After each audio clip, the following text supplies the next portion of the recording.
नमस्कार दोस्तों, आज की हमारी कहानी है छोटी सोच।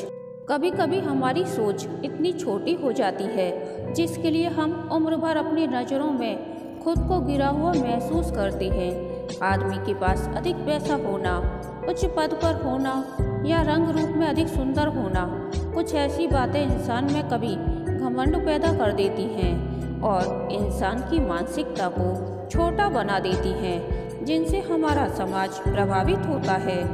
ऑफिस जाने के लिए मैं घर से निकला तो देखा कार पंचर थी। मुझे बेहद झुंझलाहट हुई।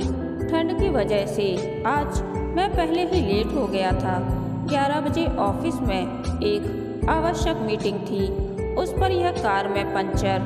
मैं सोसाइटी के गेट पर आ खड़ा हुआ, सोचा टैक्सी बुला लूं।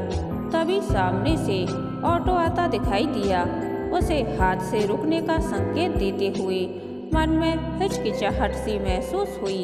इतनी बड़ी कंपनी का जनरल मैनेजर और ऑटो से ऑफिस जाए, किंतु इस समय व्यवस्था थी। मीटिंग में डायरेक्टर भी सम्मिलित होने वाले थे। देर से पहुंचा तो इम्प्रेशन खराब होने का डर था। ऑटो रुका, कंपनी का नाम बताकर मैं फुर्ती से उसमें बैठ गया। थोड़ी दूर पहुंचकर यकायक ऑटो वाले ने ब्रेक लगा दिए। अरे क्या हुआ, रुक क्यों गए? मैंने पूछा। 1 मिनट साहब, वह सोसाइटी के गेट पर जो सज्जन खड़े हैं उन्हें थोड़ी दूर पर छोड़ना है। ऑटो चालक ने विनम्रता से कहा। नहीं, तुम ऐसा नहीं कर सकते। मैं क्रोध में चिल्लाया। एक तो मुझे देर हो रही है, दूसरे मैं पूरे ऑटो के पैसे दे रहा हूँ, फिर क्यों किसी के साथ सीट शेयर करूँगा? साहब, मुझे इन्हें सिटी लाइब्रेरी पर उतारना है, जो आपके ऑफिस के रास्ते में ही पड़ेगी। अगर आपको फिर भी ऐतराज है तो आप दूसरा ऑटो पकड़ने के लिए स्वतंत्र हैं। मैं आपसे यहाँ तक के पैसे नहीं लूँगा। ऑटो चालक के स्वर की दृढ़ता महसूस कर मैं खामोश हो गया। यूँ भी ऐसे छोटे लोगों के मुंह लगना मैं पसंद नहीं करता था। उसने सड़क के किनारे खड़े सज्जन को बहुत आदर के साथ अपने बगल वाली सीट पर बैठाया और आगे बढ़ गया।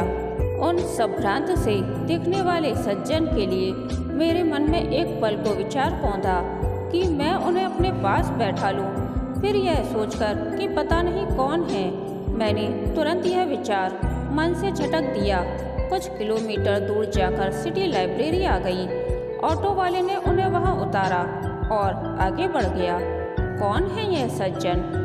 उसका आदर भाव देख मेरे मन में जिज्ञासा जागी।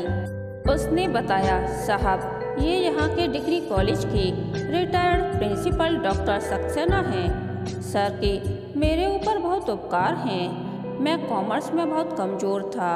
घर की आर्थिक स्थिति अच्छी न होने के कारण ट्यूशन फीस देने में असमर्थ था। 2 साल तक सर ने मुझे बिना फीस लिए कॉमर्स पढ़ाया, जिसकी बदौलत मैंने बीकॉम 80% मार्क से पास किया। अब सर की ही प्रेरणा से मैं बैंक की परीक्षाएं दे रहा हूँ। Very good. मैं उसकी प्रशंसा किए बिना नहीं रह सका। तुम्हारा नाम क्या है? मैंने पूछा। राजीव नाम है मेरा। 3 साल पूर्व सर रिटायर हो गए थे। पिछले साल इनकी पत्नी का स्वर्गवास हो गया। हालांकि बेटे बहुत साथ रहते हैं, फिर भी अकेलापन तो लगता ही होगा। इसीलिए रोज सुबह 10 बजे लाइब्रेरी चले जाते हैं। साहब, मैं शहर में कहीं भी हूँ, सुबह 10 बजे सर को लाइब्रेरी छोड़ना और दोपहर 2 बजे वापस घर पहुँचाना नहीं भूलता। सर तो कहते भी हैं कि वह स्वयं चले जाएंगे, किंतु मेरा मन नहीं मानता।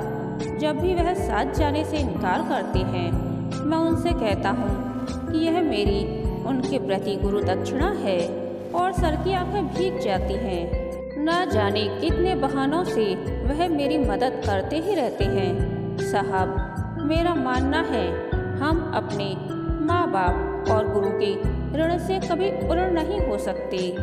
मैं निःशब्द मौन राजीव के कहे शब्दों का प्रहार अपनी आत्मा पर झेलता रहा। जेहन में कौंध गए वे दिन जब मैं भी इसी डिग्री कॉलेज का छात्र था, साथ ही डॉक्टर सक्सेना का फेवरेट स्टूडेंट भी। एमएससी मैथ्स में एडमिशन लेना चाहता था।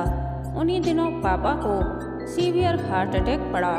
मैं और मम्मी बदहवास से हॉस्पिटल के चक्कर लगाते रहे।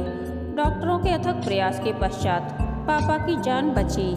इस परेशानी में कई दिन बीत गए और फॉर्म भरने की गई। उस समय मैंने डॉक्टर सक्सेना को अपनी परेशानी बताई और उनसे अनुरोध किया कि वह मेरी मदद करें। डॉक्टर सक्सेना ने मैनेजमेंट से बात करके स्पेशल केस के अंतर्गत मेरा एडमिशन करवाया और मेरा साल खराब होने से बच गया था।